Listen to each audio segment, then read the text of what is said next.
একটা সমাজ, একটা জাতি, একটা দেশ, একটা পরিবার, একটা পাড়াকে ধ্বংস করার জন্য একটা কাজই যথেষ্ট, সেটা হলো হিংসা। হিংসা দিয়ে তাকে ব্যাস ধ্বংস করে দেওয়া। হিংসা আর বিদ্বেষের বীজ যেখানে লাগে তা ধ্বংস হয়ে যায়, মানুষকে উঠতে দেয় না। একজন প্রশ্ন করেছিল, আমাদের বাংলাদেশের জাতীয় খেলা কি বলেন তো? এই মাশাআল্লাহ, হাডুডু খেলা, বুঝেন? তো এখন প্রশ্ন করছে, হাডুডু খেলা আমাদের বাংলাদেশের জাতীয় খেলা হলো কেন? বলে এটার উত্তর হলো, হাডুডু খেলার মধ্যে মাঝখানে যে দাগটা থাকে, দাগটা পার হলে সে জিতে গেল, বিজয় হলো। যখন সে দাগটা পার করতে চায়, লক্ষ্য উদ্দেশ্য অর্জন করতে চায়, তখন বিপক্ষ গ্রুপ তাকে ধরে বসে, সে যেন ওইখানে যেতে না পারে। কথা বুঝছেন কিনা? খেলার মধ্যে সূক্ষ্ম একটা হিংসা আছে, সে যেন ওখানে যেতে না পারে, তার লক্ষ্য উদ্দেশ্যে পৌঁছাতে না পারে। কিভাবে যাবে? আমরা 10 জন মিলে তৈরি করছি, যা এবার কেমনে যায়, যাইতে দেবো না। এই জন্য এটার নাম হয়েছে বাংলাদেশের এই খেলাটাকে বলো জাতীয় খেলা। লক্ষ্য উদ্দেশ্যে যাইতে দেবে না। আমি খেলতে পারি বা না পারি, আমি টাকা কামাইতে পারি বা না পারি, আমি শিক্ষিত হইতে পারি বা না পারি, তোকে আমি শিক্ষিত হইতে দিব, তোকে আমি উঠতে দিব না।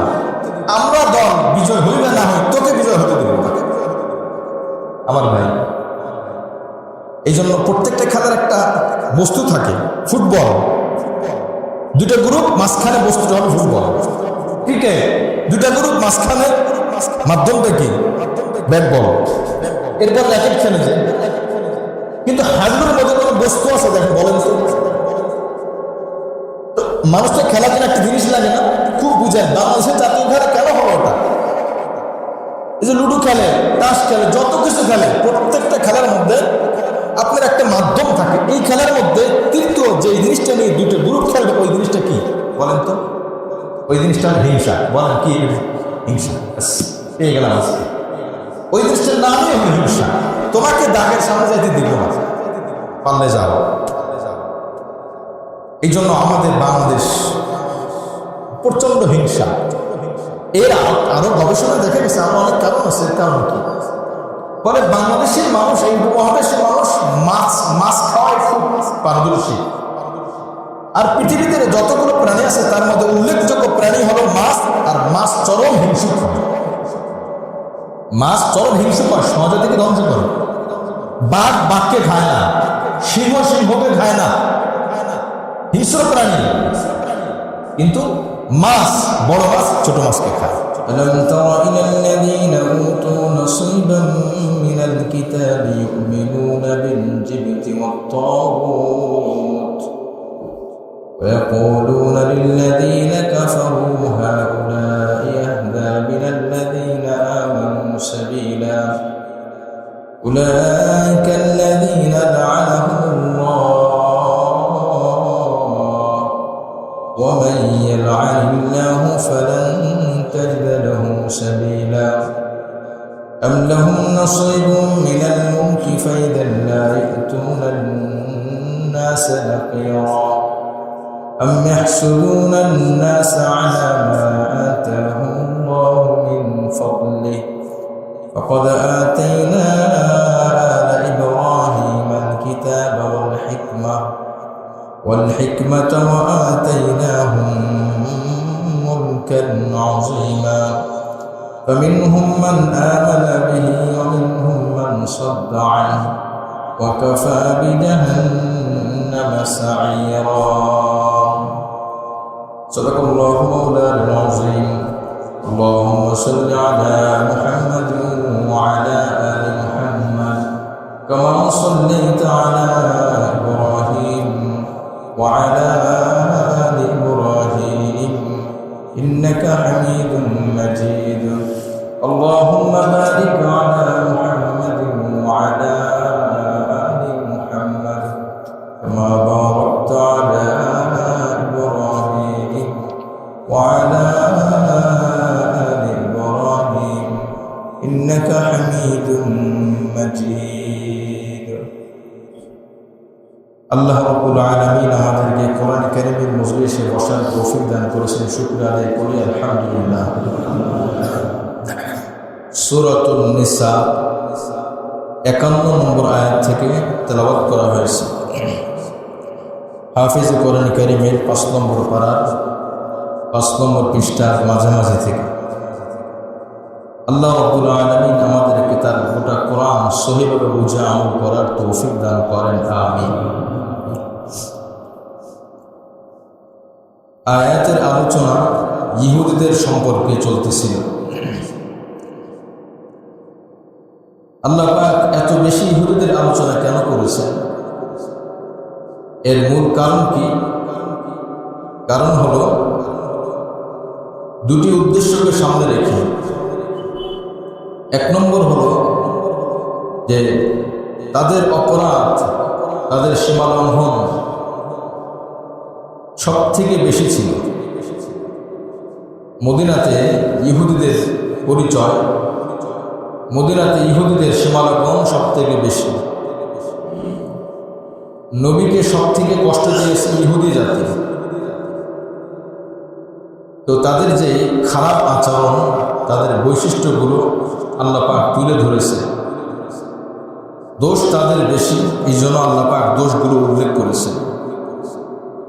2 নম্বর উল্লেখ করে মুসলমানদের কি উপকার হয়েছে? এর উত্তর হলো মুসলমানদের উপকার হলো যে মুসলিমরা এই দোষগুলো থেকে নিজেদেরকে রক্ষা করবে, এই দোষগুলো নিজের ভিতর থেকে বের করে ফেলবে। যত সময় এই দোষ মানুষের ভিতরে থাকে তত সময় সে ভালো মানুষ হতে পারে না। দৈহিক এই গঠনের নাম মানুষ না। দৈহিক এই গঠন, এটার দ্বারা মানুষ সম্মানিত হয় না। কারোর শরীরে অনেক শক্তি, এর দ্বারা সে সম্মানিত না। কারোর শরীর খুব ফর্সা, এর দ্বারা সে সম্মানিত না। কেউ অনেক লম্বা, চোখের দৃষ্টিশক্তি ভালো, কানের শ্রবণ শক্তি ভালো, এর দ্বারা এর মানে এই নয় যে সে সব থেকে সম্মানিত। সম্মানিত হওয়ার জন্য হলো ভিতর অন্তর আত্মাকে পরিষ্কার পরিশুদ্ধ করে বাস্তবে রূপ দেওয়া। এর নামই হলো সম্মানিত, এর নাম হলো আসল মানুষ।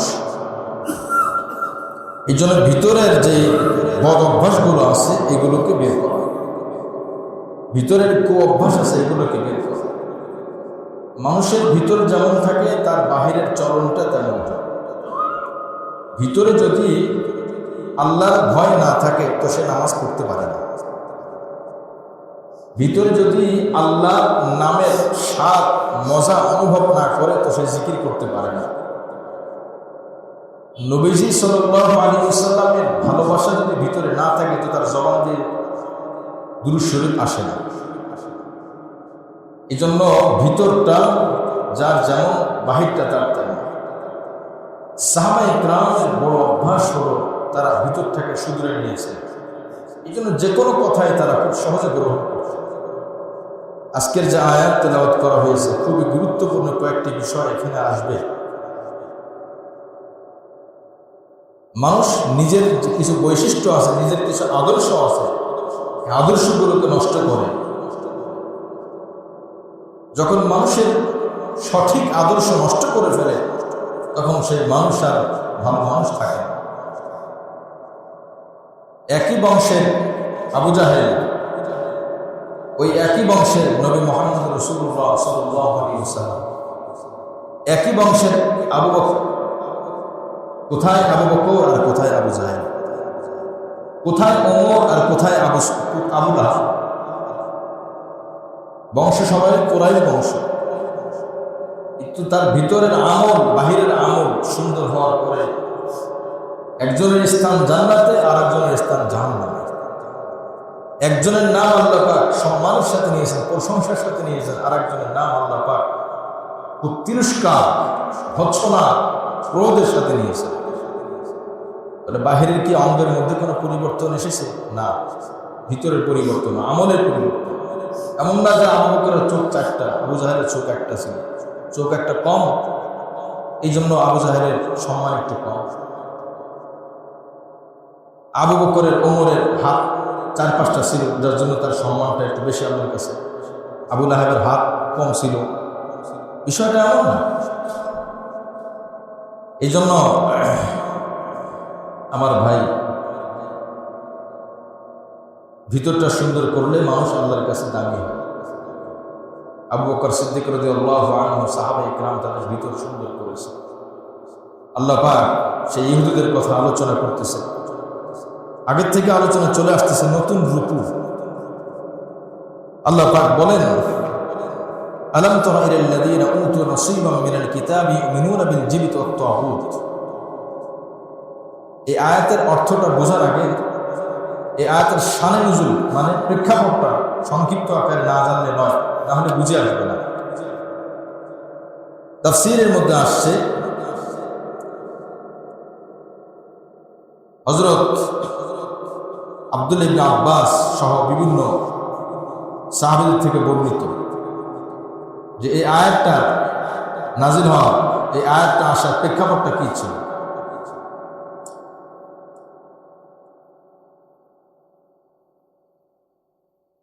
মক্কার মধ্যে, মদিনার মধ্যে ইহুদিরা বসবাস করত। ইহুদিদের সাথে নবীজির একটা চুক্তি হয় যখন নবীজি মদিনাতে আসেন। তাফসীর বুঝার জন্য শানে নুজুলটা অত্যাবশ্যক, না হলে কেউ তাফসীর বুঝবে না। অনুবাদ দ্বারা মূল উদ্দেশ্যটা বুঝে আসবে না, যার জন্য তাফসীরের মধ্যে যত তাফসীরের কিতাব আছে সব তাফসীরের কিতাবের মধ্যে শানে নুজুল মানে প্রেক্ষাপট, অবতীর্ণ হওয়ার কারণ কি ছিল এটা আসবে, এটা আসে, না হলে পরিপূর্ণ হয় না। যাই হোক, তাফসীরের মধ্যে আসছে বনু নজির ইহুদি গোত্র, এর দুইজন নেতা ছিল। একজন হলো কাব বিন আশরাফ, আরেকজন হুয়াই বিন আখতার। এই দুইজন নবীদের সাথে ইতিমধ্যে চুক্তি হয়েছে যে মদিনাতে যদি কেউ আক্রমণ করে, ইহুদিরা বলেছে আমরা শত্রুদের পক্ষেও নেব না, আর মুহাম্মদ আমরা আপনারও সাহায্য করব না, তৃতীয় পক্ষ হয়ে থাকবে। বেশ ভালো কথা, পারলে উপকার করো, না পারলে কারো ক্ষতি করো না। ইতিমধ্যে এরা গোপনে বদর যুদ্ধের পরে, বদর যুদ্ধের মধ্যে কোনো কোনো তাফসীরে আসছে উহুদ যুদ্ধের পরে, আর কোনো কোনো তাফসীরে আসছে বদর যুদ্ধের পরে মক্কায় চলে গেছে। আই ইয়াকুলুল ইয়াহুদ লিকুফারি কুরাইশ আনতুম আহদা সাবিলান মিনাল্লাযীনা আমানু বিমুহাম্মদ وذلك أن كعب بن أشراف خرج في 70 راكبا من اليهود إلى مكة بعد واقعة أحد ليحالفوا قريشا على قتال رسول الله صلى الله عليه وسلم। এই দুইজন হুয়াই বিন আখতার আর একজন কাব বিন আশরাফ 70 জনের বাহিনী নিয়ে রওনা দিয়েছে মক্কার দিকে উহুদ যুদ্ধের পরে, কোনো কোনো তাফসীর আসে বদর যুদ্ধের পরে।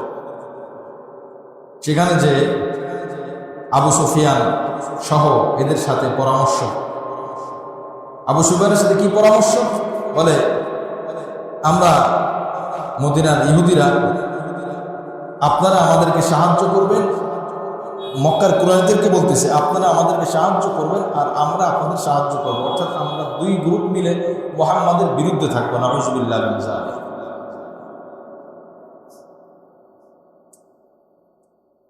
তখন মক্কার কিছু লোক বলে উঠল, তোমাদের মুখ আর তোমাদের ভিতর একরকম না, তোমরা বলো একটা করো আর একটা। তোমরা যদি সত্যই এই কথার দাবিদার হও যে আসলে আমরা কুরাইশবাসীদেরকে, আমরা যে কুরাইশবাসী আমাদেরকে সাহায্য করবে, আমাদের পক্ষে থাকবে, তাহলে একটা প্রমাণ দিতে হবে। কি প্রমাণ দেবে বলো? মক্কার মধ্যে দুইটা প্রতিমা ছিল, একটাকে বলা হতো জিত, কোরআনের ভাষায় আসছে, আর একটা তাগুত। এই দুইটা প্রতিমাকে, মূর্তিকে তোমরা সিজদা দিবে, রাজি আছো? বলতেছি এই দুজনকে। ইহুদিদের আর মুশরিকদের মধ্যে পার্থক্য হলো, মুশরিকরা মূর্তিকে সিজদা দেয়, ইহুদিরা কিন্তু মূর্তিকে সিজদা দেয় না। তৎকালীন যুগের কথা বলছি। মুসলমানদের ইহুদিদের মধ্যে পার্থক্য হলো, ইহুদিরা কোরআন মানে না, আল্লাহ রসুলকে মানে না, আর মুসলিমরা কোরআন মানে, আল্লাহ রসুলকে মানে। এই হলো পার্থক্য। অর্থাৎ ইহুদিরা এই জামানার কোরআন সত্য, নবী সত্য, এটা মানে না। বাকি ইহুদিরা কিন্তু মূর্তি পূজা করত। মক্কার কুরাইশরাও জানে এরা মূর্তি পূজা করে না, তো তারা যে বলছে যে আমরা কুরাইশের কাফেরদের সাথে থাকবো, কোরবান কি? কোরবান হিসাবে এই দুইটা মূর্তিকে সিজদা দিবা, পারবা? বলে হ্যাঁ, রাজি আছে। কথা মেনে সিজদা দিল। সিজদা দেওয়ার পরে আপনার জিজ্ঞাসা করতেছে, শেষে এসে জিজ্ঞাসা করতেছে, কে জিজ্ঞাসা করে? আবু সুফিয়ান জিজ্ঞাসা করে। আবু সুফিয়ান বলতেছে, আচ্ছা একটা সত্য কথা বলো তো, কিতাবের মধ্যে আসছে, فقال أبو سفيان إنك امرؤ تقرأ الكتاب تعلم ونحن أميون لا نعلم فأينا أهدى سبيلا وأقرب إلى الحق نحن أم محمد। তাফসীরে কুরতুবী, আমার হাতে যেটা আছে এটা প্রায় 20 খণ্ড, এটা কিন্তু একটা, এরকম 20টা আছে, এটার মধ্যে আপনার প্রায় 600-700 পৃষ্ঠা। বর্তমান সময় বাজারে বহুত বাংলা তাফসীর পাবেন, এত ভুল। আমি এটা এই জন্য আনছি আজকেও আমি কয়েকটা ভুল আমার চোখে পড়ছে, কি করবো, এত খুঁজে বের করা যায়? 100টার মধ্যে যদি 90টা জাল হয়, আসল 10টা বের করবো কিভাবে? 100-র মধ্যে 10টা জাল হবে, বের করা যায় সহজে। 10টাই যদি হয় নির্ভেজাল, আর 90টা যদি হয় ভেজাল ভেজাল, বের হবে কিভাবে? এই জন্য আমি সরাসরি এটা নিয়ে আসছি। যাই হোক, মক্কার লোকরা ইহুদিদেরকে প্রশ্ন করলো, তোমরা তো আল্লাহর কিতাব পড়ো, আমরা তো এই কিতাব পড়ি না, আমরা তো বুঝি না, আমরা সাধারণ মুখ্য মানুষ, বলি না আমরা। একটা প্রশ্ন তোমাদের কাছে, একটু সত্য কথা বলো তো। আবু সুফিয়ান সহ আরো যারা আছে জিজ্ঞেস করতেছে, ফাআইয়ুনা আহদা সাবিলান ওয়া আকরাবু ইলাল হাক্কি নাহনু আম মুহাম্মদ। আমাদের মধ্যে সঠিক হেদায়েতের উপর কারা আছে? আসলে কি মোহাম্মদ সত্য, আমরা ভুল, নাকি আমরা সত্য মোহাম্মদ ভুল? প্রশ্নটা করতেছে কাদেরকে? ইহুদিদের কাছে। এখানে একটা বিষয় মাথায় রাখতে হবে, ইহুদিরা কিন্তু তাদের কিতাবের মধ্যে সম্পূর্ণ জানে যে মুহাম্মদ নবী আলাইহিস সালাম সত্য। সুবহানাল্লাহ, তারা কিন্তু সব জানে। আল্লাহ পাক কোরআনে বলছেন, কোন মানুষ তার সন্তানকে যতটা চেনে তার থেকে বেশি ইহুদিরা মুহাম্মাদের পরিচয় তার থেকে বেশি জানে। সুবহানাল্লাহ, তার থেকে বেশি জানতো। আমরা কি পরিমাণ জানি? তার থেকে বেশি জানে তারা। আমরা তো কোরআন হাদিস পড়ে চলেছি, তারা আসলে কোরআন হাদিস না, তারা তাওরাতের মধ্যে, ইনজিলের মধ্যে সব কিতাব ঘেটে তারা দেখেছে মুহাম্মদ সত্য। মানে নাই কেন? প্রশ্ন, উত্তর একটা, হিংসার বিদ্বেষ। হিংসার বিদ্বেষটা কি? হিংসার বিদ্বেষ এটাই, নবী যদি আসবে ইসহাকি বংশের, ইয়াকুবি বংশের, ইসমাইল বংশে কেন আসবে? হযরত ইব্রাহিম আলাইহিস সালামের একজন ছেলে ইসহাক আর একজন ছেলে ইসমাইল আলাইহিস সালাম। প্রথম ছেলে, বড় ছেলে ইসমাইল, দ্বিতীয় ছেলে ইসহাক। ইসহাক আলাইহিস সালামের বংশে অনেক নবী পাঠিয়েছেন আল্লাহ পাক। ইসহাক আলাইহিস সালামের ছেলে ইয়াকুব আলাইহিস সালাম, তার ছেলে ইউসুফ আলাইহিস সালাম, অনেক নবীদের ঘটনা আসছে। দাউদ আলাইহিস সালাম, মুসা আলাইহিস সালাম, সুলাইমান আলাইহিস সালাম, বহুত নবী। কিন্তু ইব্রাহিম আলাইহিস সালামের ছেলে ইসমাইল, এই যে বংশের, ইসমাইল বংশের মধ্যে এই পর্যন্ত শুধু একজন নবী, তিনি হলেন মুহাম্মদ সাল্লাল্লাহু আলাইহি ওয়াসাল্লাম। তো তাদের দাবি হলো যুগ যুগ ধরে নবুয়তি আমাদের বংশের মধ্যে ছিল, ইসমাইল বংশে গেল কেন? এটাই হলো তাদের হিংসা, এটাই হলো তাদের বিদ্বেষ। আর এই হিংসা বিদ্বেষ যেই জামানায়, যেই যুগে, যেই সমাজে থাকবে, ওই সমাজ ধ্বংস হবে, ওই দেশ ধ্বংস হবে, ওই রাষ্ট্র ধ্বংস হবে। আমাদের দেশ যদি আমরা ধরি যে পিছিয়ে আছে কেন, আমাদের দেশ পিছিয়ে আছে কেন? ওদিনও আমি দেখলাম, আপনারা অথবা আরো আমার থেকে ভালো জানবেন, আমাদের দেশেও কিছু কিছু জায়গায় তেলের খনি পাওয়া গেছে কিনা? ব্যাস, হিংসা, হিংসা উঠতে দিবে না, উঠতে দিবে না। যাই হোক, এটা হিংসা। এই মাছ যে খায়, আমি মতিঝিল পীরজঙ্গি মাদ্রাসায় পড়া অবস্থায় তখন দাওয়া শেষ করি নেই, আমার মনে আছে, ভালো করে মনে আছে। আজ থেকে 14 বছর বা 12 বছর আগের কথা বলছি। বর্তমান যিনি খতিব মৌলানা জুবায়ের সাহেব, আমরা যখন বয়ান শুনতেছিলাম, ভালো কণ্ঠ, খুব ভালো বক্তা, ওনার বয়ান, উনি এই কথা বলছিলেন। উনি এই কথা বলছিলেন, এই জন্য নিরামিষ খাবার বেশি উপকার স্বাস্থ্যের জন্য, দিলের জন্য। আমিষ খাবারের মধ্যে ভেজাল বেশি থাকে। মাছ, গোশত জায়েজ খাওয়া সেটা ভিন্ন, প্রত্যেকটা জিনিসের একটা খারাপ প্রতিক্রিয়া আছে, খারাপ প্রতিক্রিয়া আছে। মুআজ্জাজ হাজরিন, এই জন্য এদের মূল পুঁজি হলো হিংসা। কাদের? ইহুদিদের। আল্লাহ পাক রব্বুল আলামিন এই কথা বলছেন। দেখেন, আবু সুফিয়ানরা প্রশ্ন করছে, তোমরা তো সত্য, আমরা কুরাইশরা সত্য না মুহাম্মদ সত্য? একটু নিরপেক্ষভাবে উত্তর দাও। فقال كعب أنتم والله أهدى سبيلا مما عليه محمد। তারা কি বলল? শোনো, তোমরাই আল্লাহর কসম করে বলছি সব থেকে বড় হকের উপরে, হেদায়েতের উপরে কুরাইশবাসীরা তোমরাই আসো। জোরে বলে নাউজুবিল্লাহ। মানে তোমরা মূর্তি পূজা করো, তোমরা সিজদা দাও, তোমরাই ভালো। অথচ এই কথাটা তাদের জ্ঞানের সম্পূর্ণ বিরুদ্ধে। এই কথাটা তাদের জ্ঞান বিরোধী কথা। তাদের জ্ঞান, তাদের কিতাবে কথা নাই। এই জন্য আল্লাহ পাক এরপরে এই আয়াত নাযিল করেছেন। এটা হলো প্রেক্ষাপট যে এই একদল ইহুদি মক্কায় গেল, মক্কায় যাওয়ার পরে কথোপকথন হলো, এরপরে জিপ্ত তাগুতকে সিজদা করলো। এরপরে তারা বলো তো মুহাম্মদ সত্য নাকি আমরা সত্য? ব্যাস, তারা জানতো, জানাবশত জানা অবস্থায় তারা ভুল তথ্য দিল, ভুল কথা বললো। হ্যাঁ, বহু সময় এরকম দুনিয়ার স্বার্থের জন্য, দুনিয়ার লোভের জন্য বিভিন্ন সেক্টরে, বিভিন্ন বিভাগে, বিভিন্ন জায়গায় দুনিয়ার স্বার্থের জন্য আমরা হকটাকে গোপন করি, ভালোটাকে গোপন করি, ভেজালটাকে চালাই দিই। এমন হয় কি হয় না? বহু জায়গা হচ্ছে, বহু জায়গা হচ্ছে। ভালোটাকে গোপন করি যাতে করে আমি সুবিধা পাওয়ার জন্য মানুষ যায় না, মানুষ মনে হোক, মানুষ বিপদগ্রস্ত হোক, আমি তাকে ভেজালটা খাওয়াবো, ভেজাল ওষুধ দেবো, ভেজাল খাবার দেবো। এটা আল্লাহ পাক নিষেধ করেছেন। এই জন্য আল্লাহ পাক বলেন, আলাম তারা ইলাল্লাযীনা উতু নাসীবাম মিনাল কিতাবি ইউমিনুনা বিল জিবতি ওয়াত তাগুত। নবী, আপনি দেখেন না ওই ব্যক্তিদেরকে যাদেরকে কিতাবের কিছু অংশ দেওয়া হয়েছে, তারা জিপ্তুনের এক অর্থ হলো জাদুকর, শয়তান। তাগুতের অর্থ হলো যে মানুষের কাছে ইবাদত দাবি করে, যে তোমরা আমার ইবাদত করো। নাউজুবিল্লাহ। যেমন ফিরআউন দাবি করেছে আমাকে রব মানো, আমার উপাসনা করো, ফিরআউন তাগুত। নমরুদ দাবি করেছে আমাকে রব মানো, আমার উপাসনা করো, তাগুত। তাফসীরে কুতুবের মধ্যে কথাই আসছে, তাগুত দেখেন কলা কাতাদা আল জিব্ত আশ-শাইতান।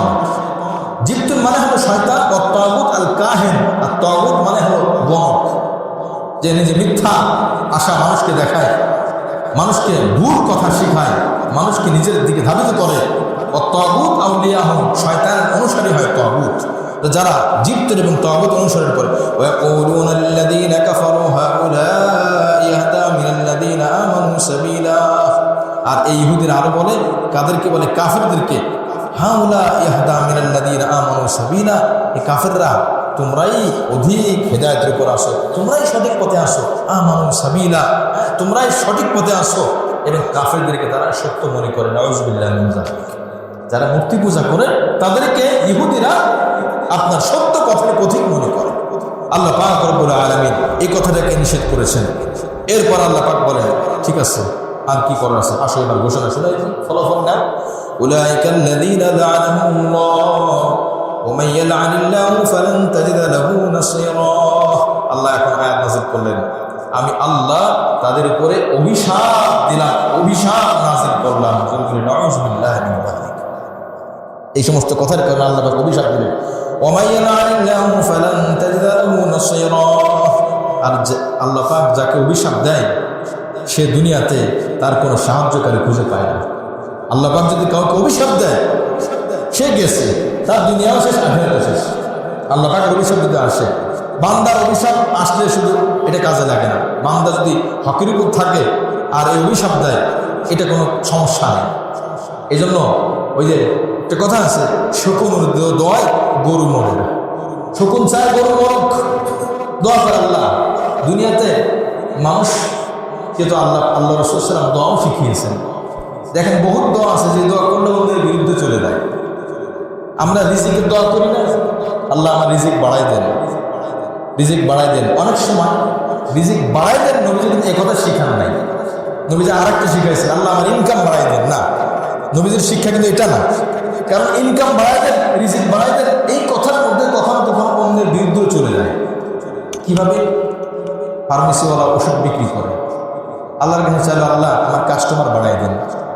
তো ওষুধ কিনতে আসে কারা? সুস্থ মানুষ না অসুস্থ মানুষ? এখন যদি বলে আল্লাহ আমার ইনকাম বাড়ায় দেন, অর্থাৎ আমার কাস্টমার বাড়ায় দেন, তার মানে কি বলেন তো? কি বাড়ায় দেন? অসুস্থ বাড়ায় দেন। বোঝেন না কথাটা? রুগী বাড়াই দেন। রুগী না হলে ওষুধ বিক্রি হবে কিভাবে? ডায়াগনস্টিক সেন্টার খুলছে, আল্লাহ আমার রিজিক বাড়ায় দেন, আল্লাহ আমার কাস্টমার বাড়ায় দেন। ওনার পক্ষে গেছে কিন্তু অসংখ্য মানুষের বিরুদ্ধে গেছে কিনা? আল্লাহ মানুষের গ্যাস দেন, রক্তের সমস্যা দেন, ব্যাস। এর মানে তো এটাই, আমার কাছে আসুন, আমি ইনকাম করবো। ওর বিরোধ গাড়ির গ্যারেজ, আল্লাহ আমার টাকা পয়সা বাড়ায় দেন, কাস্টমার বাড়ায় দেন। তার মানে মানুষ গাড়ির রাস্তায় নামবে, অ্যাক্সিডেন্ট হবে, গাড়ি ক্ষতিগ্রস্ত হবে, গাড়ি আমার গ্যারেজে আসবে। এই যে মানুষের বিরুদ্ধে চলে গেল। তাহলে রিজিক বাড়াই দেন, টাকা বাড়াই দেন, কাস্টমার বাড়াই দেন, এটা সঠিক দোয়া না। কি দোয়া? আল্লাহুম্মা কন্নি'নি বিমা রাযাকতানি ওয়া বারিক লি ফীহি। যারা হজ উমরায় গিয়েছেন তারা জানেন, হজরে আসওয়াদ, চিন্তা করেন হজরে আসওয়াদ আর মাকাম ইব্রাহিম পার হয়ে আরেকটা কোণা, এই দুই কোণার মাঝখানে যে কাবা ঘরের দরজা আছে না? কাবা ঘরের দরজা কোথায়? হজরে আসওয়াদ থেকে পার হয়ে সামনে মাকাম ইব্রাহিম পার হলে যে কোণা, এই দুই কোণার মাঝখানে কাবা ঘরের দরজা না? কেউ জান না, এখানে ভুলে গেছে। কাবা ঘরের দরজা কোথায়? হজরে আসওয়াদ পার হওয়ার পরে মাকাম ইব্রাহিমের আগে এই জায়গাটায় দুটো দোয়া আছে। তার মধ্যে একটা দোয়া এটা, আল্লাহুম্মা কন্নি'নি বিমা রাযাকতানি ওয়া বারিক লি ফীহি। আয় আল্লাহ, আপনি আমাকে যা দিবেন আমাকে আপনি তুষ্ট করে দেন। সুবহানাল্লাহ। আপনি আমাকে যা দিবেন আমাকে কি করে দেন? সন্তুষ্ট করে দেন। বলেন, যদি কেউ সন্তুষ্ট না হয় দুনিয়া দূরে সে সন্তুষ্ট হবে, আর যদি কেউ সন্তুষ্ট হয়ে যায় অল্পতেও সে সন্তুষ্ট হয়ে যাবে, শুকরিয়া আসবে। এই জন্য আল্লাহ আমাকে তুষ্ট করে দেন, যা দিবেন তাতে তুষ্ট করে দেন আমাকে। ওয়াবারিক লি ফীহি, এবং আপনি যা দেবেন এর মধ্যে বরকত দান করেন। এই জন্য দোয়া হবে, আল্লাহ আমার রিজিকের মধ্যে বরকত দান করেন। কি দান করেন বলেন? বরকত দান করেন। আল্লাহ কাস্টমার অল্প কয়জন হোক, কিন্তু এটার মধ্যে আপনি আমাকে বরকত দান করেন। এই জন্য দোয়া হবে কাস্টমার বাড়াই দেন, এটা দোয়া না। টাকা বাড়াই দেন, এটা দোয়া না। দোয়া হবে আল্লাহ আমার রিজিক যা দিবেন তুষ্ট করে দেন এবং রিজিকের মধ্যে বরকত দান করেন। আল্লাহুম্মা আমিন। সকলে বলে আল্লাহুম্মা আমিন। সুন্দর দোয়া। আল্লাহুম্মা কন্নি'নি বিমা রাযাকতানি ওয়া বারিক লি ফীহি। এই দোয়াটা নবীজি তওয়াফ করা অবস্থায় করেছেন, হাদিসের মধ্যে আসছে। আল্লাহ আমাকে তুষ্ট করে দেন। আজ বড় বড় শিল্পপতিরাও তুষ্ট না, কি বলেন? সন্তুষ্ট না? সন্তুষ্ট হলে তাহলে আরো আপনার ফ্যাক্টরি বাড়ায়, কেন? আরো দরকার, আরো দরকার, আরো দরকার। মুসলিম শরীফ হাদিসের মধ্যে আসছে। এই আরো দরকার করতে করতে বনি আদমের পেট মুখ মাটি ছাড়া আর কিছু তার ভরবে না। এটার জন্য হারাম কামাই করে, আল্লাহর হুকুম ছেড়ে দেয়, নামাজ ছেড়ে দেয়, রোজা ছেড়ে দেয়। এই জন্য আল্লাহ পাক বলেন, আমি যাকে অভিশাপ দিই সে দুনিয়াতে বাঁচতে পারে না। বাইহাকী শরীফের মধ্যে একটা হাদিস আসছে যে 6 শ্রেণীর মানুষকে আল্লাহ পাক অভিশাপ দিয়ে থাকেন। 6 প্রকার লোক যাদের প্রতি আল্লাহ পাকের অভিশাপ। 1 নম্বর, যারা আল্লাহর কিতাবকে কাটছাঁট করে, মাসলা পরিবর্তন করে, নিজের সুবিধা মতো মাসলা বানায়, নিজে যেটা মন চায় সেটা করে, যেটা ভালো লাগে না এটা বাদ দিয়ে দেয়। এটা ঠিক না। রাসূল কারীম সাল্লাল্লাহু আলাইহি ওয়াসাল্লাম নিষেধ করেছেন। ইসলামের বিধানগুলো মানতে হবে আমার মন মতো না কোরআন সুন্নাহর মতে? বলেন তো, কোরআন সুন্নাহ অনুযায়ী। একজন বলছে কোরআন সুন্নাহ যেটা আমার ভালো লাগে ওইটা আমি মানি, যেটা আমার ভালো লাগে না ওইটা আমার মানতে কষ্ট হয়। জোরে বলে নাউযুবিল্লাহ। এটা হলো শিরকে খফি। তার মানে তার ভিতরে একটা নফস, একটা আল্লাহ বসায় নিছে। তার ভিতরে একটা আল্লাহ আছে, নাউযুবিল্লাহ, কথার কথা। ওই রব যা বলে তাই সে করে, আল্লাহ যা বলে তা সে করে। সাহাবায়ে কেরাম একটা বৈশিষ্ট্য হলো, যখনই কোনো বিধান নাজিল হয়েছে, যখনই কোনো বিধান শুনেছেন, সাথে সাথে খাবলা করে ধরেছেন, এটার উপর আমল শুরু করে দিয়েছে সাথে সাথে। হাদিসের মধ্যে আসছে সাহাবায়ে কেরাম তখনও মদ পান করতেন। মদ তখনও হারাম হয় নাই, পরিপূর্ণ হারাম হয় নাই। আয়াত নাজিল হয়েছে। যখন আয়াত নাজিল হয়েছে মদ খাওয়া হারাম, সাহাবায়ে কেরাম বলে মদিনার অলিতে গলিতে মনে হচ্ছে বন্যা বয়ে যাচ্ছে, প্রত্যেকের বাসা বাড়িতে ব্যবসায় দোকানপাটে এত পরিমাণ মদ। সাহাবায়ে কেরাম কোন কাজে ব্যয় করেছো? নম্বর 3, টাকা ইনকাম কোনভাবে করেছো? আজ সব জায়গায় ওয়াজ নসিহত, সব জায়গায় হয় ভাই ইনকাম হালাল হইতে হবে, সুদ যেন না হয়, ঘুষ যেন না হয়, হারাম যেন না হয়। ইনকাম হালালের কথা ওয়াজ বেশি হয়, কিন্তু ব্যয়টাও যে হালাল জায়গায় করতে হবে এই বয়ানটা কিন্তু খুব কম শোনা যায়। কথা বলেন ঠিক কিনা? হাসরের ময়দানে ইনকাম নিয়ে যেমন জিজ্ঞাসা করা হবে, ব্যয় নিয়ে কিন্তু একই জিজ্ঞাসা করা হবে। অফিমা আনফাকাহু, তুমি কোথায় ব্যয় করেছো হিসাব দাও। বহুত মানুষ মাশাআল্লাহ হালাল ভাবে ইনকাম করে, ধরা পড়বে না। 4 নম্বর প্রশ্ন, ব্যয় করছো কেন ওই জায়গায় বলো তো? গানের মজুরি সেদিন টাকা দিছো কেন? সন্তানকে খারাপ পোশাক কিনে দিয়ে ক্ষতি করে তুমি অপচয় করেছো, হিসাব দাও আমি আল্লাহর কাছে। তিরমিজি শরীফের মধ্যে আসছে 5টা প্রশ্ন উত্তর দেওয়ার আগ পর্যন্ত বনি আদম তার এই কদমটা নড়াইতে পারবে না, ভয় থাকবে। তিরমিজি শরীফের হাদিস। এই জন্য এটা একটা বড় ধোঁকা। একটা সিগারেট মনে করেন একদিন যদি কেউ 10 টাকা এটাকে ব্যবহার করে, মাসে কত টাকা হবে? 300। 1 বছরে কত? 3 × 36, 3600। 2 বছরে কত? 7200। 4 বছরে কত? 14400। এখন বলেন, এক একটা টাকা না আল্লাহ পাক এক একটা পয়সা সম্পর্কে বনি আদমের কাছে জিজ্ঞাসা করবে। এখানে একজন মুসলিম মুরব্বী মুসলিম ভাই ছিলেন, খুব মানে হয়ে গেছে না, ছাড়তেই পারে না, খুব আক্ষেপ করে। ভালো লাগে মেহনত করলে। দেখেন ভাই, যার জন্য যে আমল করা কঠিন তার ওই আমলের সব তত বেশি হয়। সুবহানাল্লাহ। যার জন্য যে গুনাহ ছাড়া কঠিন তার ওই গুনাহ ছাড়া সব বেশি হয়। সুবহানাল্লাহ। আচ্ছা বলেন তো, শহরে কুনজর বদনজরের গুনাহ বেশি হয় না গ্রামে বেশি হয়? শহরে বদনজর থেকে বাঁচা কষ্ট, তাই শহরে বদনজর থেকে বাঁচার সবটাও বেশি। কথাটা বোঝেন নাই? আমি আমাকে তো উদাহরণ দিই। আমার জন্য 5 ওয়াক্ত নামাজ পড়া খুব সহজ, কিন্তু আপনি যে কাজে আছেন, দুনিয়ার যে কাজ আপনার জন্য হয়তো কঠিন, আপনি ঠিক কঠিনটা ত্যাগ করে নামাজ আদায় করতেছেন। এখানে কোরআন সুন্নাহ বলে, ইসলাম বলে, এই ক্ষেত্রে ইমাম সাহেব থেকে আপনার এই নামাজ আদায় আল্লাহর কাছে বেশি। জোরে বলে সুবহানাল্লাহ। আপনার সব বেশি, কারণ আপনার কষ্ট বেশি।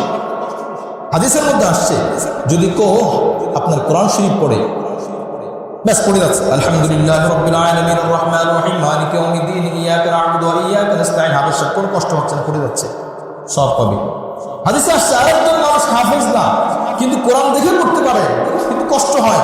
আমি রমজানে ইতিকাফে থাকাকালীন সময় অনেক মুসল্লিরা ইতিকাফ করছেন, অনেক জোরে জোরে কোরআন তেলাওয়াত করতেন অনেকে, আর আজীব লাগে। এমন মুসল্লি আছে 1 পৃষ্ঠা পড়তে মিনিমাম 10 মিনিটের মধ্যে লেগে দেওয়া। অথচ আমাদের 1 পারা পড়তে 15 মিনিটের মধ্যে সম্ভব, দ্রুত বলে 15 মিনিটে পারে একা তেলাওয়াত করলে। আর ওনার 1 পৃষ্ঠা 20-30টা 1 পারা হয়। তো ওনার 20 পৃষ্ঠা পড়তে যে সময় লাগে, ওই সময় আমাদের মতো আমরা হাফেজ 10 থেকে 12 পারা পড়ে ফেলতে পারি। এই কষ্ট করে একদম হরফান তাকায় কিভাবে পড়তেছে, তার ঠেকে পড়তেছে। হাদিসে আসছে যে ঠেকে কষ্ট করে পড়ে তার সওয়াব আল্লাহ পাক দ্বিগুণ দান করবেন। জোরে বলে সুবহানাল্লাহ। যার যে আমল করতে কষ্ট বেশি তার ফজিলত বেশি। বৃষ্টির সময় বাসা থেকে আসতে আপনার কষ্ট হচ্ছে, বাসায় নামাজ পড়ার সুযোগ আছে, কিন্তু আপনি কষ্ট করে মসজিদে আসলেন, বলেন তো আলাদা সওয়াব হবে কি হবে না? বৃষ্টি ছাড়া অবস্থায় আপনি আসলে যে সওয়াব, বৃষ্টির মধ্যে আসলে ওই সওয়াব আর বাড়বে, কারণ আপনার কষ্ট বেশি। আয়েশা সিদ্দিকা রাদিয়াল্লাহু তাআলা আনহা নবীজিকে জিজ্ঞাসা করছেন, ইয়া রাসূলুল্লাহ, হজের সওয়াবটা কি? নবীজি বলছেন, শোনো, যেই আমলে যত কষ্ট বেশি ওই আমলের সওয়াব তত বেশি। সুবহানাল্লাহ। তো ওই ভদ্রের মুরব্বীর কথা বলতেছিলাম, এত চেষ্টা করতেছে, পারি না, চকলেট খাই, যাতে করে এটা নেশাটা ধরে রাখতে পারে, স্বাভাবিক ধরে রাখা যায় না, কষ্ট হয়, ওই চকলেট খায় প্রায়। তো আমি বলি ঠিক আছে ইনশাআল্লাহ মেহনত করেন, আপনি যে মেহনত করতেছেন এটার জন্য আপনি আলাদা আল্লাহর কাছে বিনিময় পাবেন। সুবহানাল্লাহ।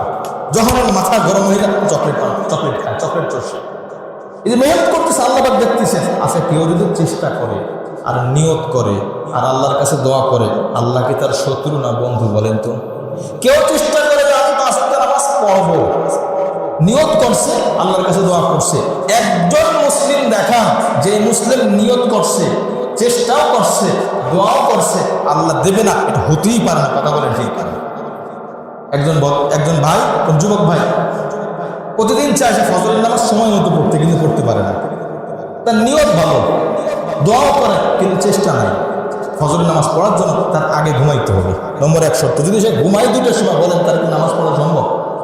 আজকের ঘটনা শোনাইছে, আশপাশে যে কোনো এক মসজিদের ইমাম সাহেব মসজিদে ঘুমাইছে, কিন্তু মসজিদের কোনো কাজ হয়তো ঘুমাইতে দেরি হয়ে গেছে, তো সে সজাগ পায় না। ওনারা মনে করছে ইমাম সাহেব বাসায়, অথচ ইমাম সাহেব তার রুমে আছে। ইমাম সাহেব ওই দেরি হয়ে গেছে ঘুমাইতে, হঠাৎ এমন মানুষ তো জিনবুত না, ফেরেশতাও না যে ঘুমাবে না, উঠতে পারে না। সকালবেলা 7টা পর টের ভাষায় আল্লাহ মসজিদের মধ্যে থেকে নামাজ পড়ে। এটা কেন? ওই যে দেরি হয়েছে। এখন আপনি যে নিয়ত করছেন আল্লাহ ফজর পড়বো, কিন্তু ঘুমাইলাম 1টার সময়, ঘুমাইলাম 2টার সময়, বলেন তো আমার পক্ষে নামাজ পড়া সহজ হবে না কঠিন হবে? কঠিন হবে। আমার চেষ্টা থাকবে আমি আগে ঘুমাবো, আমার নিয়ত থাকবে আমি উঠবো, আর আল্লাহর কাছে কি করবো বলেন? দোয়া করবো, ইনশাআল্লাহ তার আমল ছুটবে না। আজ আমরা নিয়ত করছি, ইনশাআল্লাহ দোয়া করে নিয়ত করছি, চেষ্টা করেন, নিয়ত করছে নামাজ পড়া, চেষ্টা করেন। এটা একটা শয়তান ধোঁকা দেয়। নিয়ত করতে হবে, চেষ্টাও করতে হবে। আপনি যদি শুধু নিয়ত করেন নামাজ পড়বো, তাকে নামাজ হয়ে যাবে? আপনি বাসা থেকে বের হইতে হবে, হেঁটে মসজিদে আসতে হবে, উজু করতে হবে, নামাজে দাঁড়াইতে হবে, তারপর আল্লাহর কাছে দোয়া করতে হবে, আল্লাহ আপনি আমাকে তৌফিক দেন। এমন হতে পারে মসজিদের মধ্যে ঢুকছে, এক কদম দিছে ভিতরে, সাথে সাথে ফিট হয়ে পড়ে গেছে, হসপিটালে গেছে, মারা গেছে, নামাজ পড়ার সুযোগ হয় না। হতে পারে কি পারে না? এটাই ঘটনা। গত 2-3 বছর আগের কথা, ওমরার এক কাফেলা যাচ্ছে, সংবাদ আসলো কাফেলার মধ্যে এয়ারপোর্ট ইমিগ্রেশন পার হয়েছে, হঠাৎ করে অসুস্থ হয়ে গেছে একজন ওমরা পালনকারী হাজী সাহেব, গায়ে তার ইহরামের কাপড় পরা আছে, ইমিগ্রেশন পার হয়েছে, প্রথম যাচ্ছে, তার আবেগ, তার অনুভূতি কেমন হবে? ঠিক ওই মুহূর্তে বেহুশ হয়ে পড়ে গেছে। সাথে সাথে ডাক্তার আসছে, আসার পরে ঘোষণা করছে না, উনি মারা গেছে। দেখেন এই কাফেলার মধ্যে 20 জন মানুষ, 20 জনের টার্গেট যে মারা গেছে, উনি কেউ জানতেন যে উনি মারা যাবেন এয়ারপোর্ট থাকা অবস্থা? উনি তো সব সিস্টেম ব্যবস্থা করে সে ওমরার উদ্দেশ্যে রওনা দিয়েছে, বাকি 19 জন চলে গেছে, উনি যাইতে পারে নাই, অর্থাৎ তার তৌফিক হয় নাই। এই জন্য নিয়ত করা, কি করা বলেন? নিয়ত, পাক্কা নিয়ত, চেষ্টা করা, কি করা? চেষ্টা করা। 3 নম্বর আল্লাহর কাছে কি করা? দোয়া করা, আল্লাহর সাহায্য চাওয়া। আজ আমরা নিয়ত করি, দোয়া করি, কিন্তু চেষ্টা করি না, হবে না, চেষ্টা করতে হবে। তো যাই হোক, যে কথা বলতেছিলাম, শরীয়তের সব বিধান, শরীয়তে যত বিধান আছে, আমরা অনেক সময় ছোট গুনাহগুলোকে ছোট গুনাহ মনে করে ধূমপানের কথা বলতেছিলাম, এটা আমরা করতে থাকি না। দেখেন শয়তানের একটা অস্বস্তি কি জানেন? ছোট গুনাহকে ছোট মনে করে তাকে বারবার করায়। আর কিতাবের মধ্যে আসছে, যখন ছোট গুনাহ বারবার করে, ওইটাকে ছোট থাকে না, বড় হয়ে যায়। বলেন তো, কথা এটাই। শয়তান ছোট গুনাহ কর, 20 তো 20, একটু 20-এর বোতল থেকে একটু খায়, 1 ফোঁটা, অল্পটা খেলে কিছু হবে না। আচ্ছা 1 ফুট 2 ফুট 3 ফুট 4 ফুট খাইতে খাইতে 1 ফুট করে অল্প অল্প খাইতে, ওই সময়ের মধ্যে তার অবস্থা কি ভালো থাকবে? কখনোই না। এই জন্য ছোট গোনাকে কখনো ছোট গোনা মনে করা যাবে না। আগুনকে কখনো ছোট মনে করতে হয় না, আগুনকে বড় মনে করতে হয়। কারণ এই ছোট্ট মেজের একটা আগুন যথেষ্ট একটা বাড়ি, একটা বিল্ডিং আপনার পুড়িয়ে ফেলার জন্য। কি বলেন কথা ঠিক কিনা? একটা মেজের কাঠি যথেষ্ট, একটা মেজের কাঠি যথেষ্ট। এই জন্য আমরা যাবতীয় মাকরু খাবার, অনেক সময় অনেকে ফতোয়া দেয়, আরে এটা তো মাকরু, মাকরু করতে করতে হারাম হয়ে যায়, হারাম করতে করতে আল্লাহ পাকে শিরক হয়ে যায়। নাউযুবিল্লাহ মিন যালিক।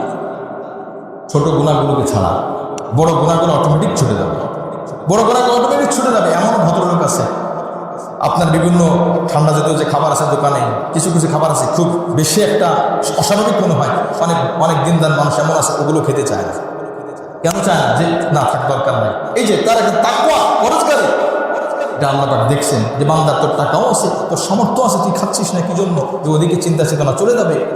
এই জন্য কোরআনের মধ্যে আসছে, আল্লাহ পাক বলে, আমি যে হাদিসটি বলতেছিলাম, আল্লাহ পাক বলে অভিশাপ 6 শ্রেণীর মানুষের উপরে। 1 নম্বর, যারা কোরআন শরীফ ও আল্লাহ কিতাবকে কাটছাট করে। নম্বর 2, যারা বলপূর্বক ক্ষমতা লাভ করে এবং এমন সব লোককে সম্মানের ভূষিত করে যাদেরকে আল্লাহ পাক অপদস্থ করেছেন, এমন সব লোককে অপমানিত করে যাদেরকে আল্লাহ পাক সম্মান দান করেছেন। আল্লাহ পাক যাকে সম্মান দিয়েছেন তাকে যদি আমি অপমান করি, আল্লাহ পাক যাকে অপমানিত করেছেন শরীয়তের গণ্ডির বাইরে চলার কারণে, তাকে আমরা খুব সম্মান করতে করতে আসমানের উপর উঠাই দিলাম। দুনিয়াতে বর্তমান সময় বিভিন্ন সংগঠনে বিভিন্ন পর্যায়ে এই ঘটনাগুলো হইতে থাকে। চরম ফাসিক, কাফের, মুশরিক, পাপাচার, সীমালঙ্ঘনকারী, এত পরিমাণ সম্মান দেয়। কেন এত সম্মান দিতে কইছি কি আপনাকে? কেন দরকার এত সম্মান দেওয়া? এই সমস্ত অহেতুক কাজ করার দ্বারা আল্লাহ পাকের অভিশাপ আসে। বাহিরের মধ্যে আসছে 6 শ্রেণীর মানুষের উপর আল্লাহ পাকের অভিশাপ। নম্বর 3, যারা আল্লাহ কর্তৃক নির্ধারিত তাকদীর বা নিয়তকে অবিশ্বাস করে, যা হয় সব কার পক্ষ থেকে হয় বলেন? আল্লাহর পক্ষ থেকে হয়। ভালোটা আল্লাহর পক্ষ থেকে, খারাপটা আল্লাহর পক্ষ থেকে। যারা আল্লাহ কর্তৃক হারামকৃত বস্তু সামগ্রীকে হালাল মনে করে, আল্লাহ যেটা হারাম করছেন ওটাকে হারাম মনে করে, আল্লাহ পাকের অভিশাপ। 5 নম্বর, আমার বংশধর গণের মধ্যে যে সমস্ত লোক, ওই সমস্ত লোক যারা হারামকে হালাল মনে করে নাই তাদেরকেও। নম্বর 6, যে লোক আমার সুন্নাতকে বর্জন করে। নবীজি বলছেন যে লোক আমার সুন্নাতকে কি করে? বর্জন করে। এগুলো ঠিক না। সুন্নাত বর্জন করতে করতে করতে করতে করতে করতে ওয়াজিব বর্জন হয়ে যায়। আর ওয়াজিব বর্জন অনেক ভাই এমন আছে, সুন্নাত নামাজের কি দরকার আছে? সুন্নাত কি দরকার? ওটা তো আর বাধ্যতামূলক কোনো ইবাদত না। ফরজ ঠিক রাখবো, ওয়াজিব ঠিক রাখবো না। ফরজ আর ওয়াজিব ঠিক রাখার জন্যই হলো সুন্নাত ঠিক রাখতে হবে। আর সুন্নাত যার ঠিক থাকবে, ফরজ ওয়াজিব তার ঠিক থাকবে। যার সুন্নাত ঠিক থাকবে না, তার ফরজ ওয়াজিব ঠিক থাকবে না। যাই হোক, 52 নম্বর আয়াত, উলাইকাল্লাযীনা লা'আনাহুমুল্লাহ ওয়া মান ইয়াল'আনিল্লাহু ফালান তাজিদা লাহু নাসীরা। এদেরকে আল্লাহ পাক অভিশাপ দিয়েছেন, আর আল্লাহ পাক যাকে অভিশাপ দিবেন সে কোনো সাহায্যকারী পাবে না। আম লাহুম নাসীবুম মিনাল মুলকি ফাইদাল লা ইউতুনান নাসা নাকিরা।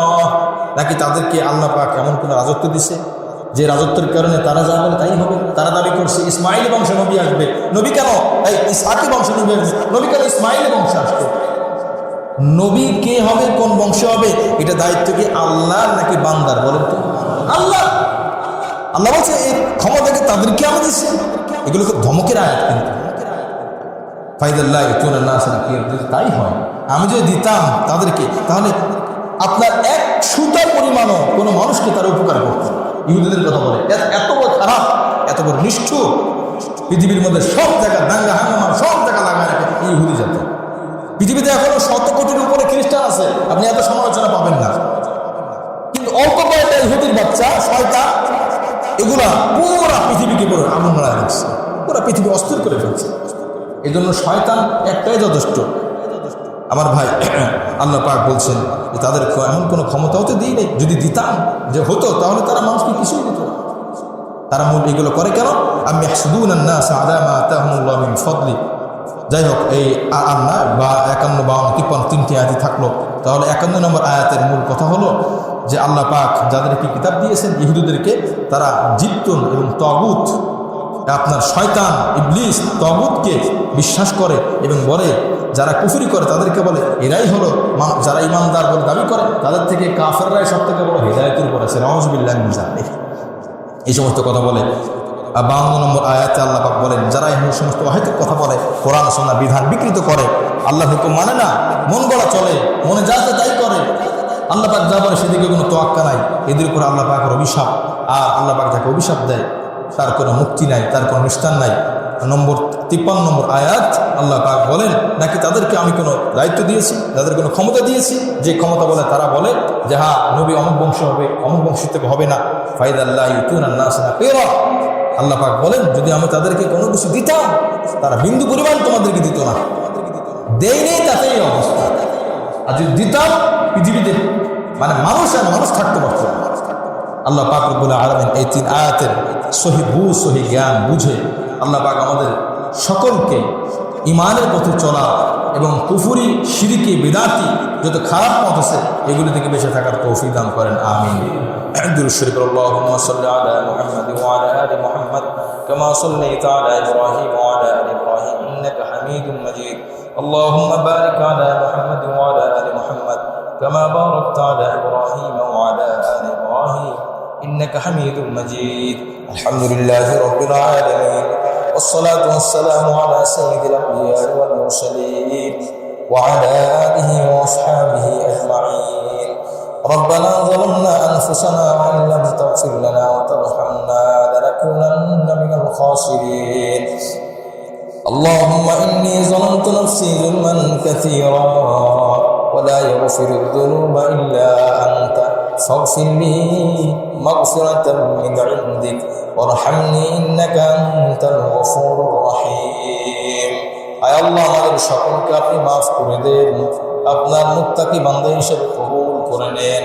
পরিপূর্ণ ঈমান আমাদেরকে দান করেন, ইসলামের পথে পরিপূর্ণরূপে চলার তৌফিক দান করেন, আমাদের পরিবার, আমাদের সমাজ, আমাদের আত্মীয় স্বজনকে দ্বীনের উপর অটল থাকার তৌফিক দান করেন।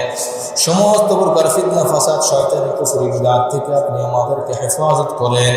আল্লাহ, আপনি আমাদের সকলকে আপনার খাস বান্দা হিসেবে কবুল করে নেন। মৃত্যুর সময় সকলের জবানে দিলে ঈমান দান করেন। আয় আল্লাহ, যারা অসুস্থ আছেন তাদেরকে আপনি শিফা কামিলা দায়মা আজরা দান করেন। মাকসুদ ভাইয়ের স্ত্রী অসুস্থ আছেন, মেহেরবানি করে আপনি তাকে পরিপূর্ণ শিফা কামিলা দান করেন। আল্লাহ, আপনার শাহী দরবারে কোরআনের আলোচনার পরে কোরআনকে সামনে রেখে হাত তুলেছে মাওলাই করিম। আল্লাহ, কোরআনের ওসিলায় আপনি আমাদের সকলের নেক দোয়াগুলোকে আপনি কবুলের মঞ্জুর করে নেন। আপনার কোরআন পরিপূর্ণ সহিভাবে বুঝার তৌফিক দান করেন। আল্লাহ, তদনুযায়ী আমল করার তৌফিক আপনি দান করেন। আয় আল্লাহ, দিলের মধ্যে ঈমানের নূর দান করেন। আপনার ঘর কাবা শরীফের ভালোবাসার মহব্বত দান করেন। আপনার ঘরে বারবার হাজিরা দেওয়ার তৌফিক দান করেন। আল্লাহ, ঈমানদারের আয় আল্লাহ দিলের প্রশান্তি মেলে কাবা ঘরের সামনে গেলে মাওলা, যে ঘরের দিকে ফিরে পৃথিবীর সমস্ত মুমিন মুসলমানরা সেই কাবার দিকে ফিরে নামাজ আদায় করে, যখন নামাজের সময় সেই কাবাকে সামনে পায়, চোখটা সামনের দিকে দিলে কাবা শরীফকে দেখা যায়। হে আল্লাহ, সব দিকের মানুষ গোল হয়ে কাবার দিকে ফিরে নামাজ আদায় করতেছে। আল্লাহ, আপনাকে আয় আল্লাহ আপনার ভালোবাসার কিছু নিদর্শন, আয় আল্লাহ আপনার ভালোবাসায় কিছু প্রকাশ করা যায়, মেহেরবানি করে আমাদের সকলকে আপনার ঘরে বারবার যাওয়ার তৌফিক দান করেন। আপনার নবীর রওজার কাছে গিয়ে সালাত সালাম পেশ করার তৌফিক দান করেন। আপনার নবীজি থাকলে দুনিয়াতে আমরা আপনার নবীর সাথে সাক্ষাৎ করে সালাত মুসাফা করতাম। মাওলাই করিম, এই সৌভাগ্য আমাদের নাই। মেহেরবানি করে আপনার নবী যেই জমিন দিয়ে হেঁটেছেন, আপনার নবী যেই জমিনে অবস্থান করেছেন, যেইখানে আপনার নবী শুয়ে আছেন মাওলা, সেখানে বারবার যাই যে আপনার নবীর ভালোবাসার বহিঃপ্রকাশ করার তৌফিক দান করেন। আয় আল্লাহ, আপনি আমাদের সকলকে পরিপূর্ণ ঈমানদার হিসেবে কবুল করে নেন। ঈমানদারদের সাথে চলার তৌফিক দান করেন, ভালো লোকদের সাথে চলার তৌফিক দান করেন। বদলোক বদামলিক থেকে আপনি আমাদের সকলকে হেফাজত করেন। আল্লাহ, দিলের মধ্যে যত নেক দোয়া আছে সকল নেক দোয়াকে আপনি কবুলের মঞ্জুর করে নেন। আমরা যারা হাত তুলেছি মাওলা, জানি না কার দিলে কি নেক দোয়া আছে মাওলা, কোন চাহিদা, কোন মাকসাদ আপনার সামনে পেশ করে। মাওলাই করিম, সকল নেক মাকসাদগুলোকে আপনি পুরা করে দেন। সুবহান রাব্বিকা রাব্বিল ইজ্জাতি আম্মা ইয়াসিফুন ওয়া সালামুন আলাল মুরসালিন ওয়ালহামদুলিল্লাহি রাব্বিল আলামিন।